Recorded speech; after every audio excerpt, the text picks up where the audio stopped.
In this video, we are going to go over 7 things that Perricard does on his serve that you don't have to be 6'8" to copy. We're going to compare him to some other servers along the way, and after that we're going to give you 2 bonus tips, one on how Taylor Fritz managed to return this serve, and another on how you can rip backhands like this with the one-hander. Number 1, the serve is a throw. And this is going to underpin our whole discussion. So some of the tips will be for just throwing harder in general. And other tips will be how to translate your throwing motion into the kind of throwing motion that works for a tennis serve. Now this means if you are a throwing athlete already, most of your work is going to be transposing those mechanics into something that feels the same for your tennis serve. And if you can't throw, serve development is going to be more challenging. A lot of these tips will still help you though, but our next one is about transposing the throwing motion into a service motion. And that brings us to tip number 2. If you want your serve to feel effortless, the direction you want the ball to go does not match the direction that you throw your hand. Now this is most visible on the deuce side. So what I want you to do is imagine that he's throwing his racket, and I want you to watch the vector of the hand. See where he's throwing it? See how he would be throwing his racket at like this KN here. Or if you're imagining a ball releasing or a football releasing out of his hand, it would go here to the middle of the deuce side. But the ball, the tennis ball, is going to fly this way. This is actually going to be a wide serve. Now the reason for this offset is that we are recruiting that internal shoulder rotation whip that we saw Jacob deGrom recruiting in the pitch. The way that you sync up the throw on the serve is with this offset between where you want the ball to go and where you send kind of your arm, shoulder, hand apparatus. And then you allow the angle of the racket and the rotation at the shoulder here to slap the ball, not orthogonal, but offset, maybe 10, 20, 30, 40 degrees offset from where your throwing motion went. Now, this is why a lot of people kind of, I won't say get confused, but why a lot of people, good-meaning coaches, label the serve as not a throw, because if you're aiming the serve here and you try to throw your racket to here, it's not going to work at all. It's not even close to that motion. But biomechanically, you want to recruit all of this the same way you recruit it when throwing, but you want to throw your racket up, or you want to throw your hand and your racket up and this way, and then at the top, the way the racket interacts with the ball is going to send it back this way. Now that idea, it's a little tricky to get, but once you can get that feeling of launching your hand this way and having the contact send the ball this way, that will unlock your throwing mechanics for the purpose of tennis. I'm going to show it to you one more time. Watch as if he's throwing the racket. I'm going to play a little slower. See that? So if he were throwing this racket, he's throwing it into the ad side service box. And this is the real key. This is even a wide serve. So that is like a full 45-degree angle between where he's throwing the racket and where the ball ultimately goes. So this is kind of the number 1 is if your brain wants to throw your hand at where you're aiming the serve, it's never going to feel intuitive for you to use your throwing mechanics. And we have to feel this orthogonality in order to unlock those mechanics on the serve. The other thing I want to point out is Jacob deGrom is throwing down the mound. Watch Perricard's chest into the air. So the other thing with the tennis serve, unlike the pitch, is this is an upward throwing motion. See, even he's 6'8", and he's still exploding up into the sky as that first move on the throw, right? Now, you might watch, Opelka or Isner might be more forward. This guy's really tall, and even he's going up. So you, who's watching this, who statistically is probably like a 5'9" male, you certainly need to be throwing your chest up into the sky. So those are the 2 things with the serve direction. The serve is going to go down, but you're throwing your racket up, and the serve, as a right-handed player, is going to go to the left, but you're throwing your racket straight. Now you're probably thinking, Coach, how does this apply on the ad side? Is it the same thing with a different geometry? Well, I'm going to say yes, but if we watch Perricard, you'll notice there that hand is pretty much in line with his target. So you're like, okay, well, he's not doing it on the ad side. I'm actually going to argue that Perricard's serve could be a little bit better on the ad side. I know that's controversial, and I know he probably has, a gajillion aces on the ad side too. But he's never going to hit 153 on the ad side. because his shoulder is not quite as efficient in this orientation. And I know it sounds ridiculous to criticize the best surfer in the world, but let's go watch Roger Federer, and we're going to show you how we really want this to look. So watch Roger Federer's hand. And see how we have that same offset as we had on the deuce side? Maybe not quite as severe, but watch the hand. See how that hand is going to the net post, and then he's able to recruit that rotation through the shoulder the same as he does on the deuce side? This is really what we want on the ad side. Roger Federer and Andy Roddick were really the best height-adjusted servers of all time. So Perricard's serve is amazing, and he probably has the best deuce side serve of all time, but this is what you want to copy on the ad side. You see that? Watch the hand. I know it's a little different to see the frame rate on this one's not as high as the other one. Watch the hand. Boom. See how he's throwing his racket at the net post. He's throwing his hand. He's throwing everything at the net post. He's still throwing up, just like Perricard. If he were throwing a Hail Mary here, he would be throwing the football over the net post. And that way he can get that same shoulder rotation whip, which hits the ball for a right-handed player back to the left. He's recruiting that same fundamental action on the ad side as he's recruiting on the deuce side. Okay, number 3. The sequencing, the timing between the arm and the rest of the body. So watch the arm. This motion right here, where the arm rolls back like that, we call that external shoulder rotation. That needs to be part of the forward upward explosion. So a lot of times what I see from clients is their arm is back here, but the knees are still bent, the hips are still bent. They haven't actually started throwing yet.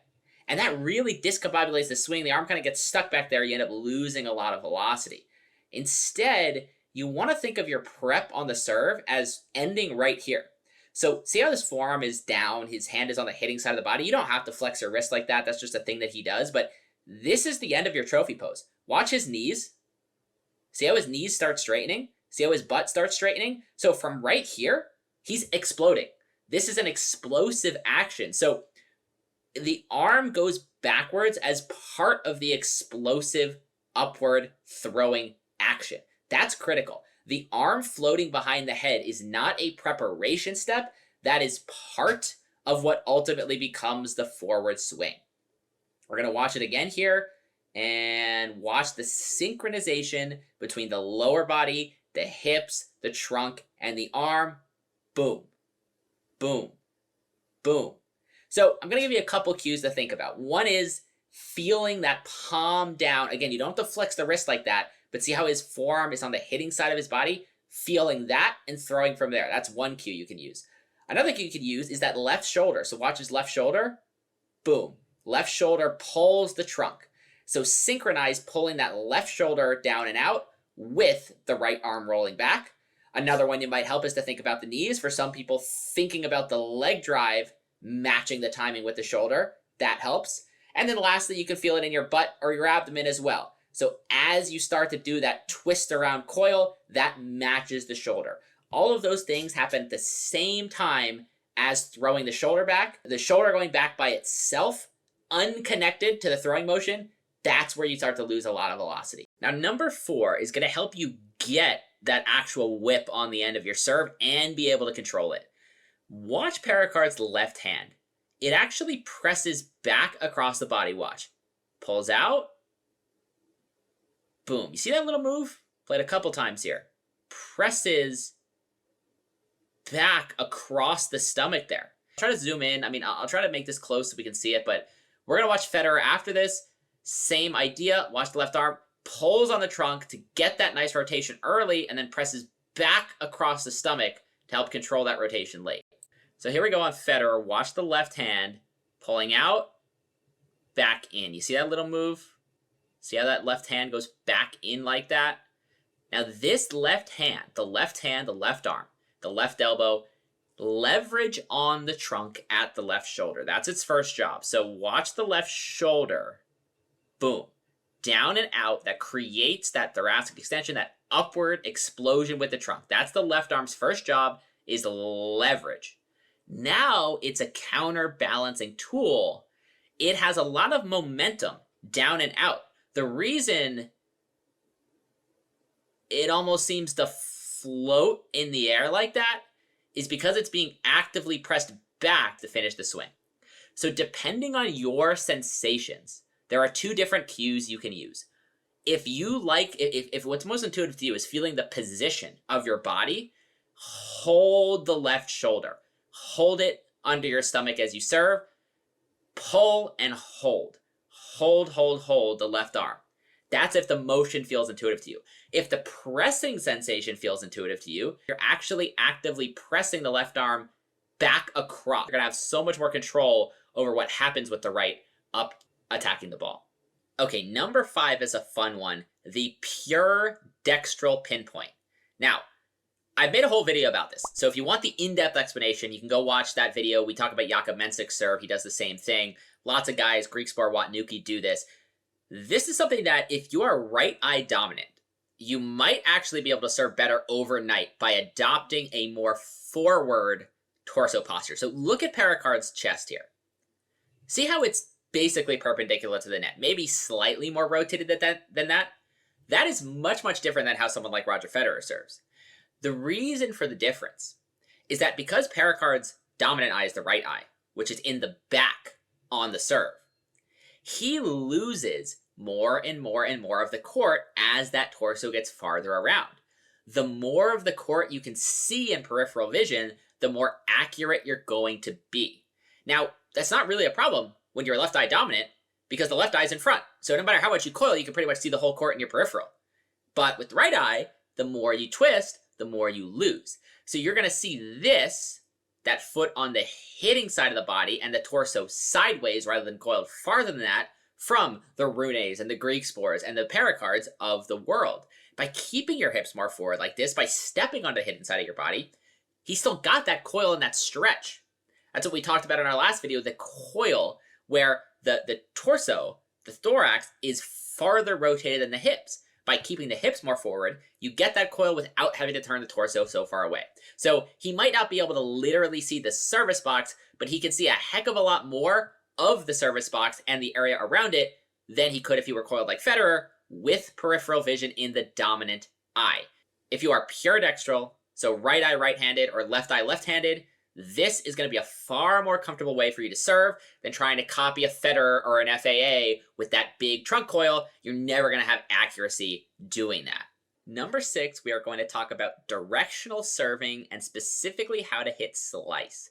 So I've got 3 different serves synced up here. We've got a T that's flat and a slice body and a slice wide. The first thing I want you to notice is just how similar all of the mechanics elbow in are between serves. This is necessary at the top level because it doesn't matter how hard you can serve. The guys on the tour are so good, if they know where it's going early, they will almost always make the return. So now let's look at the elbow down, which is where the magic happens changing direction. The contact is different on different serves. You are creating more of a slice across the ball from left to right on the wide serves and more of a flatter contact on the T serves. Now, the way that you do this isn't right here. It's earlier in the swing here when you first throw your hand. So what we're going to do is we're going to go through the serves at this point and show you how the hand is thrown slightly differently so that downstream, when all the stretches in the forearm unwind right here. So here the forearm and the shoulder are stretched and loaded. That stretch unwinds through here. The way it unwinds through here determines how it strikes the ball. And so the way that it gets thrown back here is going to ultimately determine how it unwinds and strikes the ball. So let's look at this, and I'm going to go through all 3 serves fully opaque here so we can see the differences. So this is the T serve. This is the body serve, and this is the wide serve. Now the wide and the body have slice, and the T does not. So again, let's look at the T serve, and then let's look at the wide serve. You see the difference in the racket angle? Now this is very subtle, but I promise you can learn to feel this. You just throw the hand back in a slightly different way so that when it gets to the top, it cuts across the ball instead of slapping right through it. Again, we're looking at the wide, T, wide, T. So what we're doing on the wide serve here is we're taking the hand and throwing the racket a little more this way, a little less rotating back, and a little more throwing to the side behind your head, a little more of that birthday hat action people talk about. And then we'll switch back to the T serve. Here, it's a little bit more throwing back, a little bit more rotating that shoulder back. And it probably looks like, oh, that's so subtle. How will I be able to learn to feel this? But just exaggerate it, right? Perricard, he's really disguising his serve. It disguised really well. It's a very small forearm action. Just figure out what happens here. Like exaggerate, like whipping it around and slapping. You'll probably hit it over here by accident. And here, exaggerate throwing it this way, and you might slice it into the net, but exaggerate how much you throw it this way back here, and it'll cut across the ball when we get there. Okay, tip number 7, the Abdominal X. So imagine an X in your trunk like this. Boom, boom. It connects one shoulder to the opposite hip. So imagine like a connection, tissues, fascia, muscle, through your trunk that stretches and contracts as you serve. In the prep, it's stretched. So that front shoulder, that left shoulder, is stretched against the opposite hip. You see how that arm stays on the hitting side of the head. That gets you that stretch in the left shoulder. And now, during the early explosive phase of the serve, that shoulder is going to pull towards the hip.